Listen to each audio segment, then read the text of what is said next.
So, hello there, and welcome back to another Night of the Movies podcast. I'm Spy Knight, and in these podcasts, I like talking all things movies and TV, and whatever I want, whenever I want. And in today's podcast, I'm reviewing Paul McCartney and Wings One Hand Clapping. So, let's get into it, shall we? Paul McCartney and Wings One Hand Clapping is a film I was interested in, and a film I was interested in seeing in the cinema, because, if you hadn't guessed already, I'd be very surprised if you hadn't guessed already, I am a very big Beatles fan. Just look at the hoodie I'm wearing for this review today. This hoodie, which is a little too big for me, but anyway, I love the hoodie. Just Sgt. Pepper's Lonely Hearts Club Band is one of my all-time favourite albums. I spoke about this on the channel not too long ago now, so yeah. Actually, it is my all-time favourite album. I'm not saying it's one of my all-time favourites. It's my favourite album of all time. And I love the Beatles. They're still my favourite band. And I don't think that is going to change. So I'm a huge Beatles fan. And because I'm a huge Beatles fan, I am therefore a big Paul McCartney fan. And I haven't listened to much of Wings music. I mean, I've listened to them a bit, and there's some Wings songs which I adore a lot, like obviously Live and Let Die, Letting Go, Band on the Run, 989, I thought that's what the song's called, you know. I'm not going to try and sing it, actually. I was about to try and sing it, but I'm not going to. The point I'm making is, there is some great Wings music that I've listened to, but I haven't listened to Wings enough to fully appreciate them, I don't think. And when I had the opportunity to go and watch a documentary about their music making in the cinema, I jumped at that opportunity because especially after the Beatles Get Back, which released in 2021 and showcased the Beatles making the Let It Be album and seeing it on all this depth and all this substance, I was thinking, oh, if we're gonna get a Wings documentary like that, then yeah, I'm all in for it, because I don't know enough about Wings and I want to know more. I want to hear more of their music. I want to see them performing together, and I also want to I want to see how it differentiates between, you know, Paul McCartney performing with the Beatles, because it's Paul McCartney performing with a different band. I want to see how I just want to see what it's like behind the scenes. I like these music documentaries when you see behind the scenes at the music making.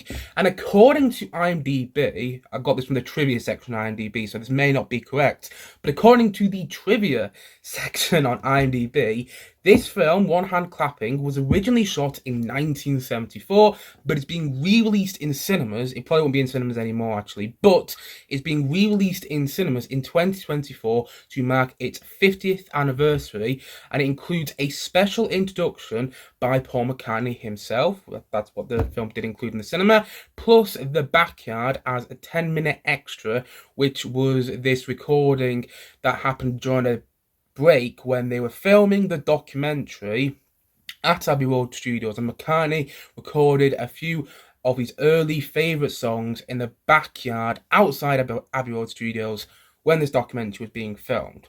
So that makes sense. So on one hand, you've got the documentary itself, which lasts about 55 minutes. You have an introduction from Paul McCartney himself as well. And then at the end of the documentary, this thing called The Backyard plays. And The Backyard, which was recorded when there was some free time that Paul McCartney had, and he recorded a couple of his favourite songs from back in the day before he joined the Beatles and before he met John Lennon. I think one of the songs he performs is the first song he played to John Lennon. So there's all these cool little details in there, and essentially it's one documentary, and there's a 10-minute extra thing at the end. And like I said before, I was interested in seeing this because I wanted to see the music making. I'm a fan of Paul McCartney, and I didn't really know what to expect, but, you know, I like what I've heard of Wings music. And so, after seeing the documentary, here are my thoughts on it. Here are my thoughts on Paul McCartney and Wings, One Hand Clapping. Honestly, I loved this film. I loved it for what it was, because the thing I love the most about this documentary is how you get to see a musical genius, because Paul McCartney is a musical genius. I don't care what anybody says. He is the definition of a modern day. I say modern day, he's been around for well over 50 years now making music, but he is a musical genius. Getting to see the love he puts into his craft and getting to see the energy he has when he's singing and getting to see him perform these fantastic songs was just so engrossing and such a joy to watch. The documentary is a pure delight, and I also really liked how the documentary gave us insight into the members of Wings that I didn't really know about, like Denny Lane, Jim McCulloch, apologies for mispronouncing his name, and Linda McCartney, who I was under the impression, I was under the impression that Linda McCartney didn't really play on the Wings songs, or she did, but she wasn't that great musically. She couldn't actually play that many instruments. But actually, in this documentary, giving a bit of insight to how Linda McCartney was passionate about music and was trying to play during the recording of these Wings songs. And I didn't know about that. And I really like the insight we got into the members of Wings in this documentary. And I will say the documentary isn't going to be for everybody.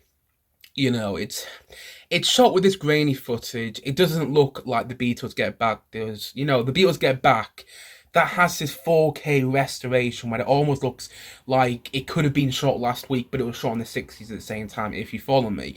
And this doesn't look like that. This looks like a documentary that was shot in the 70s and, put in a vote for 50 years, and they finally got it out of this vote. And I wasn't bothered by the grainy footage watching in the cinema, but I can see why somebody would watch this on a TV screen and not like the way the documentary looks. Again, I wasn't bothered by that, but I can see why somebody would be. Although, watching the cinema, I love the sound design because it really made the musical performances, come to life more. It felt like they were actually performing it there and then for us in the cinema, which of course they weren't, but that's what it felt like. However, I can see when you're watching it at home, it wouldn't have the same effect. And I was walking out the cinema after watching this the other day, and I heard a couple say behind me, well, it wasn't that good. I mean, it was one of those things you could just stick on, before, you could just stick on in the background whilst you're making tea. And then I heard the other person in the couple say, yeah, the Beatles Get Back has ruined documentaries like this for us. Documentaries when you see the musical craft being crafted, when you see the songs being crafted, when you see the songs being performed, and we see early recordings of the songs, the Beatles Get Back has ruined that because the Beatles Get Back was in so much depth and there was so much time spent showing the Beatles at their craft. And I understood where these people were coming from. And if you go into this documentary expecting something on the same lines as the Beatles Get Back, I do think you'll be disappointed. But for what it was, I liked it because, I loved it even because I wasn't expecting something on the same lines as the Beatles Get Back. The Beatles Get Back has made me interested in seeing this documentary, but I wasn't expecting something on the same lines, especially when I found out a couple of hours before I saw the movie that it was only going to be 55 minutes long. So I was like, oh, we're going to hear them perform the songs. We might see a bit of behind the scenes stuff where they're trying to get the songs to come together. And the way it was edited was just so engrossing to watch. As a fan of Paul McCartney, I was sitting there watching this documentary with a huge grin on my face because I hadn't heard these recordings of these songs. Like some of the songs I'd heard before, like Jet, I'd heard before. I'd heard Band on the Run before. I'd heard Live and Let Die before. And you see them all performed in this documentary, but I hadn't heard them that way. And hearing them with layers peeled back was just really special. There was something about this documentary which felt special, and it's funny at times as well because you hear all these incidentals and Paul McCartney and his what am I trying to say here? His comedy, there's a better word there, but his wit. That's what I was trying to say. Couldn't think of the word, but I finally got there in the end. His wit during this documentary really makes it that more enjoyable to watch. The documentary made me appreciate Paul McCartney's work post-Beatles. And again, as a huge Paul McCartney fan, I enjoyed it. But I can see maybe if you weren't a huge Paul McCartney fan, why you wouldn't. But then again, why would you watch it if you weren't a huge Paul McCartney fan? And so, all in all, I'm going to say that Paul McCartney and Wings, one hand clapping. I'm going to give it an 8.5 out of 10. Yeah, I love this documentary.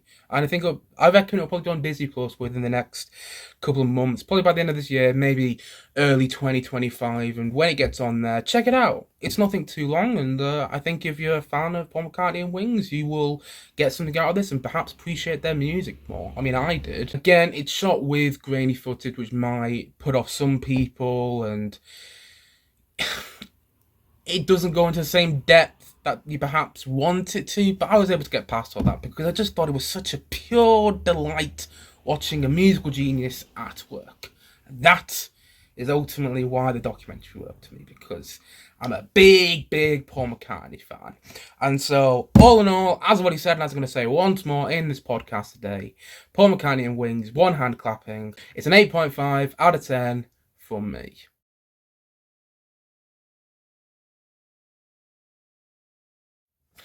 Anyway, guys, that's it for today's podcast. If you have seen Paul McCartney and Wings, one hand clapping, please let me know your thoughts on it in the comment section below.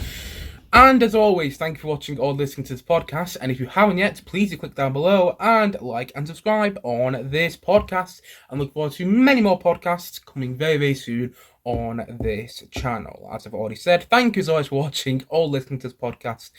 And I suppose this is it. So I will see you guys again soon. But bye for now. Bye.